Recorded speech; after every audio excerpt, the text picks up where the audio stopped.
Assalamualaikum warahmatullahi wabarakatuh. Kembali lagi di channel saya.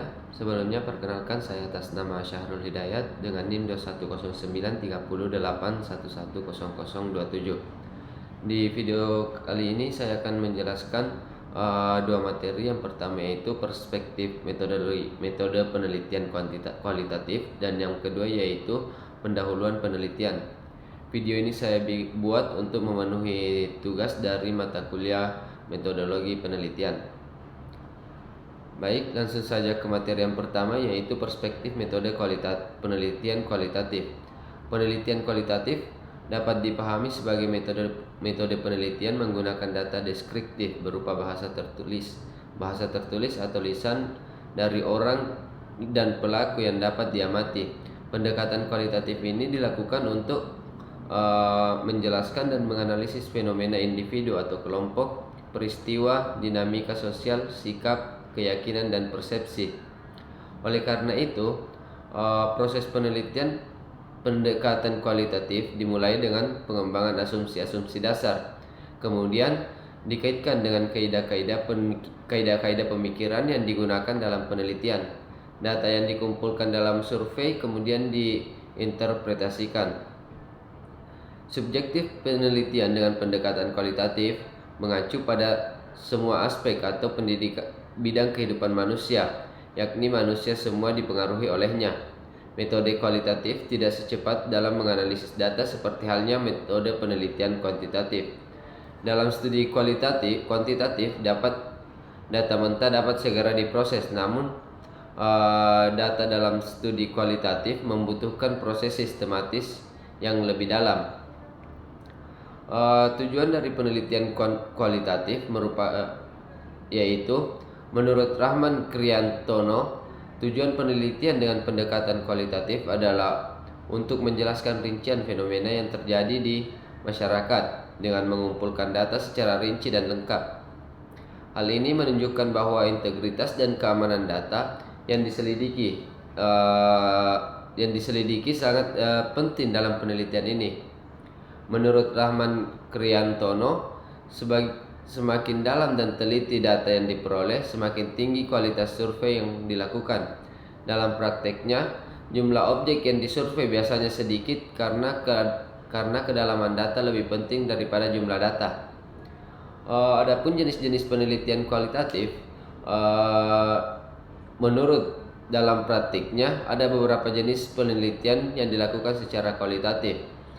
Ada 12. Yang pertama yaitu basic, yang kedua fenomenologi, yang ketiga yaitu verifikasi, yang keempat yaitu deskripsi, yang kelima yaitu eksplorasi, yang keenam yaitu etnografi, yang ketujuh yaitu studi kasus, yang kedelapan yaitu terapan, yang kesembilan yaitu metode historis, yang kesepuluh yaitu naratif, yang ke-11 yaitu tindakan, dan yang terakhir yaitu evaluasi.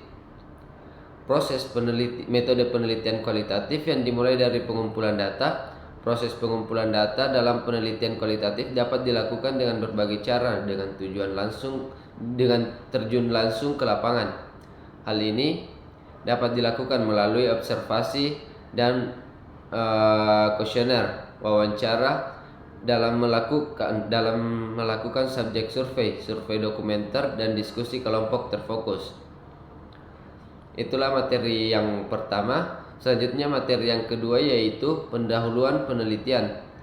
Dalam pendahuluan penelitian ada 5 poin penting yang akan dibahas, yakni latar belakang, rumusan masalah, pembatasan masalah, tujuan penelitian, dan manfaat penelitian. Baik, yang pertama yaitu latar belakang. Latar belakang masalah merupakan bagian pertama yang sangat penting dalam skripsi, tesis, maupun disertasi. Latar belakang penelitian merupakan deskripsi yang mengarahkan pembaca untuk mengetahui awal mula akar permasalahan. Kalimat-kalimat yang disusun dalam latar belakang penelitian ditujukan untuk ditujukan untuk memberikan alasan perlunya penelitian tersebut dilakukan. Latar belakang masalah harus menjawab semua pertanyaan mengapa, why, dari topik penelitian yang dirumuskan. Latar belakang masalah dapat bersumber pada fenomena lapangan, penelitian aplikatif, maupun bersumber pada research gap, penelitian teoritis. Latar belakang penelitian juga perlu dilakukan dengan teori atau hasil-hasil penelitian sebelumnya untuk mendasari penyusunan alur logika pemecahan masalah, dan akan ditawarkan memperkuat argumentasi dan meningkatkan objektivitas. Hal-hal yang harus ditulis dalam latar belakang penelitian ada 7. Yang pertama yaitu pengantar. Pengantar merupakan paragraf yang digunakan mengantar pembaca tentang awal mula masalah tersebut muncul. Yang kedua yaitu gejala atau fakta yang menunjukkan adanya masalah. Gejala atau fakta ini harus didukung dengan data yang kuat dan jelas sumbernya, sehingga dapat dipercaya bahwa gejala atau fakta tersebut benar keberadaannya.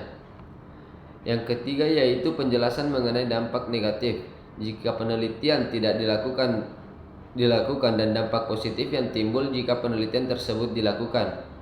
Yang keempat yaitu penjelasan bahwa masalah yang diteliti relevan, aktual dengan situasi dan kebutuhan. Yang kelima yaitu teori untuk mendasari penyusunan alur logika pemecahan masalah dan akan ditawarkan memperkuat argumentasi dan meningkatkan objektivitas. Yang keenam yaitu penjelasan tentang pengembangan atau posisi penelitian yang akan dilakukan dibandingkan dengan penelitian sebelumnya. Yang ketujuh yaitu gambaran hasil dan kemanfaatan penelitian secara aplikatif dan teoritis bagi pengembangan ilmu pengetahuan untuk mempertegas kembali pentingnya penelitian dilakukan. Poin yang kedua yaitu rumusan masalah. Rumusan masalah merupakan intisari permasalahan yang akan diselesaikan dalam penelitian yang akan dilakukan. Rumusan masalah diperoleh berdasarkan gejala dan fakta-fakta yang telah diuraikan dengan latar belakang penelitian. Ketepatan dalam merumuskan masalah adalah sangat tergantung kepada kemampuan peneliti dan dalam mengidentifikasi permasalahan berdasarkan gejala dan fakta-fakta. Poin yang ketiga yaitu pembatasan masalah. Pembatasan masalah sering juga disebut dengan ruang lingkup penelitian. Permasalahan perlu dibatasi. Hal ini karena biasanya permasalahan sangat luas dan tidak memungkinkan untuk diteliti semua. Pembatasan masalah harus dilakukan agar peneliti dapat mengarah ke inti masalah yang sesungguhnya, sehingga peneliti yang dilakukan menjadi lebih fokus dan tajam. Pembatasan masalah dalam penelitian bukan merupakan pembatasan akan waktu pelaksanaan penelitian, pembatasan ukuran dan pembatasan lokasi penelitian, tetapi yang dibatasi adalah masalah penelitian. Tujuan penelitian. Selanjutnya poin ketiga yaitu tujuan penelitian. Salah satu ciri metode ilmiah adalah tujuan, memiliki tujuan. Oleh karena itu peneliti harus memiliki tujuan yang jelas. Tujuan penelitian sangat ditentukan oleh jenis penelitian berdasarkan tujuan penggunanya. Pada penulisan skripsi, tesis, dan disertasi, tujuan penelitian pada umumnya dikelompokkan menjadi 2 yaitu tujuan umum dan tujuan khusus. Tujuan umum ditujukan untuk menjawab masalah penelitian yang telah dirumuskan. Jika masalah penelitiannya adalah masalah teoritis, maka tujuan penelitian dapat untuk menjelaskan perbedaan hasil penelitian, menjelaskan hubungan antar variabel yang belum jelas, mengembangkan penelitian berdasarkan keterbatasan penelitian sebelumnya. Jika masalah penelitiannya adalah masalah aplikatif, maka tujuan penelitian dapat untuk menjelaskan mengapa terjadi penyimpangan antara yang harus terjadi dengan kenyataan atau menganalisis dampak atau penyebab suatu fenomena. Yang kedua, tujuan khusus. Tujuan khusus digunakan untuk menjawab pertanyaan penelitian yang telah dirumuskan berdasarkan rumusan masalah penelitian. Poin yang terakhir yaitu manfaat penelitian. Penelitian skripsi, tesis, dan disertasi memiliki 2 manfaat. yaitu manfaat praktis dan manfaat teoritis. Manfaat praktis menjelaskan kontribusi hasil penelitian bagi subjek atau organisasi yang diteliti. Sedangkan manfaat teoritis menjelaskan kontribusi penelitian tersebut bagi pengembangan ilmu pengetahuan. Yaitulah materi yang kedua yang saya sampaikan. Saya akhiri video ini dengan ucapan terima kasih. Assalamualaikum warahmatullahi wabarakatuh.